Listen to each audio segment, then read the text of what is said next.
Number 1 Shankar ji, Shiv जी प्राप्त हो जाए। गुरुर ब्रह्मा गुरुर विष्णु गुरुर देवो महेश्वरा गुरुर साक्षात परम ब्रह्मम तस्मै श्री गुरुवे नमः।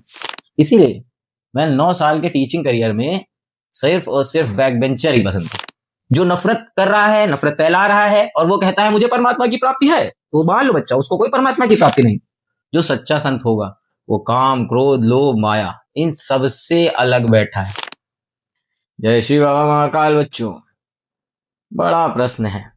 फिर वही समाज, आगे बढ़ते हैं।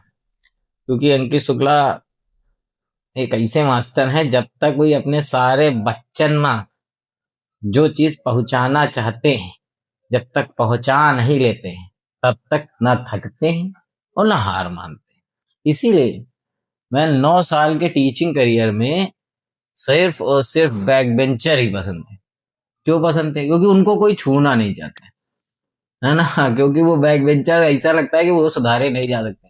लेकिन इतिहास रहा है कि बैक बेंचर ने ही सबसे ज्यादा धूम काटी है। ये जिस फील्ड में अगर चले गए और इन्होंने अगर ईगो पे कोई बात ले ली तो ये करके दिखाते हैं। और ये बैक बेंचर्स की खासियत है जो संपूर्ण जिंदगी जीते हैं। ठीक, अब हम लोग बात करेंगे समाज में किस तरीके के लोग हैं। सर्वप्रथम हम लोगों को बचपन से बताया जाता था, बच्चा पहले सतयुग था। सतयुग मतलब सत्य का युग, जहां लोग झूठ नहीं बोलते थे। वो आज भी है। कैसे है? आज जो संत समाज है, सच्चा संत की बात कर रहा हूं, क्योंकि तुम लोग तो बाद में अलग अलग क्लिपें डालने लगते, ये भी तो संत हैं सर जी, ये भी तो संत हैं। हाँ, मैंने क्या कहा? जो अच्छा है उसी का अनुसरण करो। जो सच्चा संत होगा वो काम क्रोध लोभ माया इन सब से अलग बैठा है।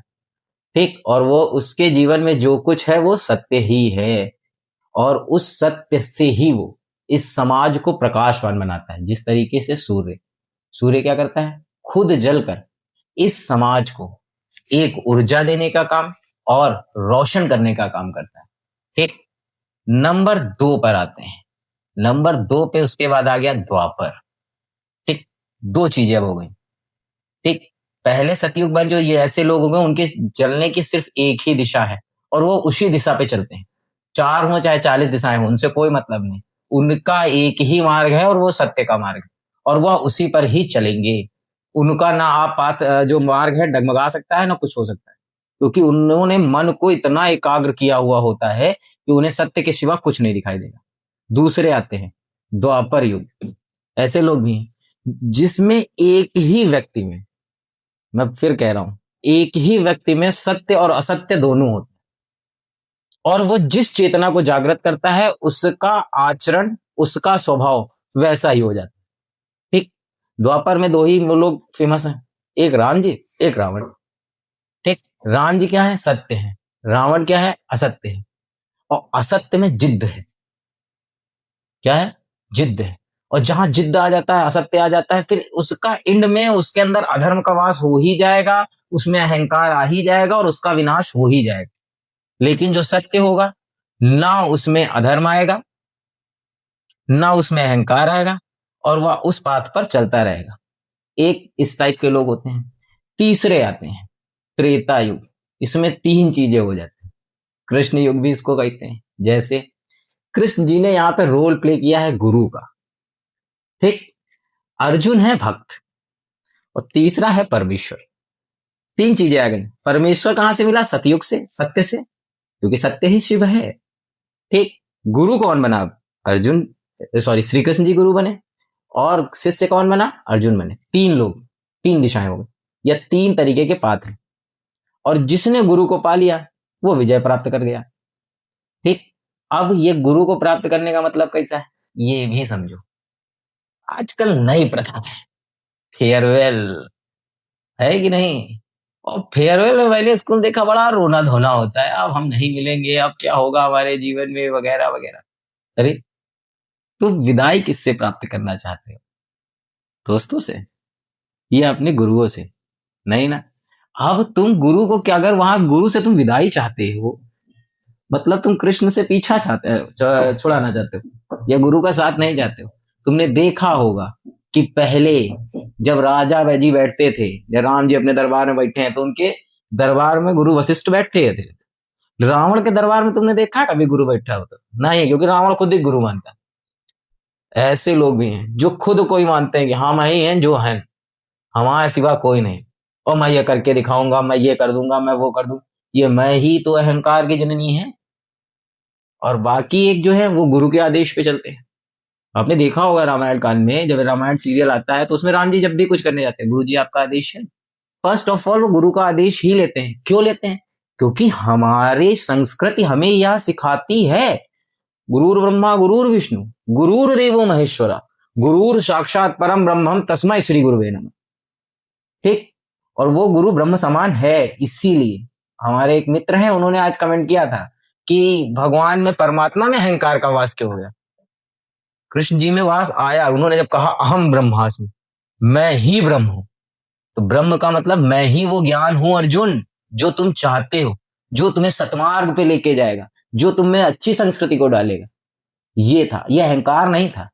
आप हम लोग क्या होता है कि हम लोगों में थोड़ी सी एक दिक्कत है कि हम लोग कोई भी चीज समझते नहीं, भागने पहले लगते। जैसे हम बच्चों की बहुत अच्छे से बात जानते हैं, sir ji that time paper आने वाले हैं ना फरवरी, इंपॉर्टेंट बताइए सर, इंपॉर्टेंट क्या है जो पेपर में आएगा?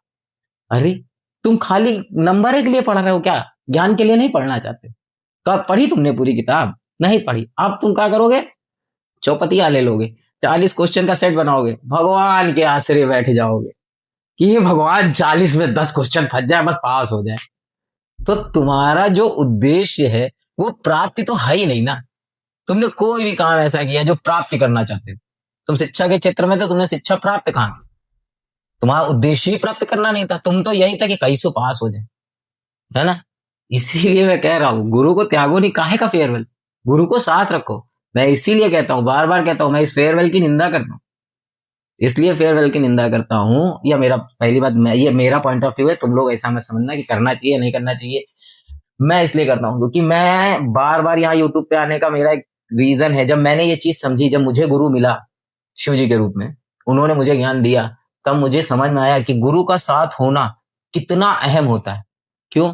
क्योंकि जीवन चाहे किसी का हो, परमेश्वर का हो या आपका हो, इसमें उतार चढ़ाव लगे रहेंगे, सुख दुख लगा रहेगा। लेकिन जब आपके पास एक अच्छा गुरु होगा, वह आपको अपने अनुभव से उस दुख में रहना भी सिखाएगा और सुख में उछलना भी नहीं सिखाएगा कि अब मान लो सुख आ गया तो दौड़े दौड़े फिरो। आप तो हम ही सब, अभी हम सब, वो अहंकार को आपके अंदर आने नहीं देगा। अहंकार उन्हीं के अंदर आता है जिनका गुरु नहीं होता, और जिनका गुरु अच्छा है उनमें अहंकार कभी नहीं आएगा। रावण ने अपना गुरु कभी नहीं बनाया, शुक्राचार्य का भी अपमान किया था उन्होंने, रावण ने उसको अपना गुरु, उनको अपना गुरु नहीं माना था, ये गलत। एक चौथा, ये चौथे वाला जो प्रकरण है, कहीं ना भैया कलयुग चल रहा, कुछ अच्छा नहीं है। चौथा जो नंबर है, ये राहु का माना जाता है। राहु का करता है छलावा, भ्रम। और जो ये भ्रांति में जी रहे हैं चौथे वाले में, ऐसे लोग जो कलयुग कलयुग कह रहे हैं, ये भ्रम में जी रहे हैं, ये अपने आप का सत्य मानते हैं। ऐसे लोग जो है अपने आप को ही सत्य मानते हैं और इनके द्वारा किया गया सब कुछ सही होगा। तो ये जो भ्रम है वो आपको गलत पाथ पे ले जाता है, सही ट्रैक पे नहीं ले जाता है, वो छलावा करता रहता है कि नहीं? तो ये जो चौथा है मेन, इस भ्रम को आप खत्म कैसे कर सकते हो? प्रोसेस है। बार बार ना पूछना परमात्मा कौन है, परमात्मा कैसे मिलेगा, बार बार नहीं बताऊंगा। ये चौथा नंबर भ्रम है, कलयुग जिसको कहते हो। ये कलयुग खत्म कैसे होगा? नंबर 3, सबसे पहले गुरु चाहिए। ठीक, जब तुमको गुरु मिलेगा तो नंबर 2 पे जाओगे। नंबर 2 मतलब सत्य असत्य का बोध करोगे। ठीक, अब जब तुमको ये सत्य असत्य का बोध हो जाएगा और जो तुम्हें, तुम्हारे अंदर का रावण मर जाएगा, मतलब तुम्हारे अंदर का असत्य मर जाएगा, तुम्हारे अंदर का अहंकार मर जाएगा, तुम्हारे अंदर का अधर्म मर जाएगा, नंबर 1 शंकर जी, शिव जी प्राप्त हो जाएंगे। बिना सत्य के शंकर जी प्राप्त नहीं होते हैं, कभी ये बात देख लेना। इसीलिए कहते हैं शिव ही सत्य है। उस परम ब्रह्म की, उस परमात्मा की अगर आप प्राप्ति चाहते हैं तो आपके पास एक ही ऑप्शन होगा, आपको सत्य के मार्ग पर चलना पड़ेगा। अब आप जैसे बहुत से लोग हैं रोने लगते हैं, सत्य के मार्ग पे तो बड़ी कठिनाई है। माता पार्वती से पूछो शिव को प्राप्त करना कितना कठिन है। वही वाली ये कहावत हम लोगों के बचपन सुनाई जावत है, रस्सी आवत जात के सिल पर परत निशान। उस शिल्प मतलब पत्थर पर निशान डालना है, उस पत्थर में प्रेम डालना है, तब शिव मिलेंगे। और शिव ही सत्य है, शिव ही प्रेम है।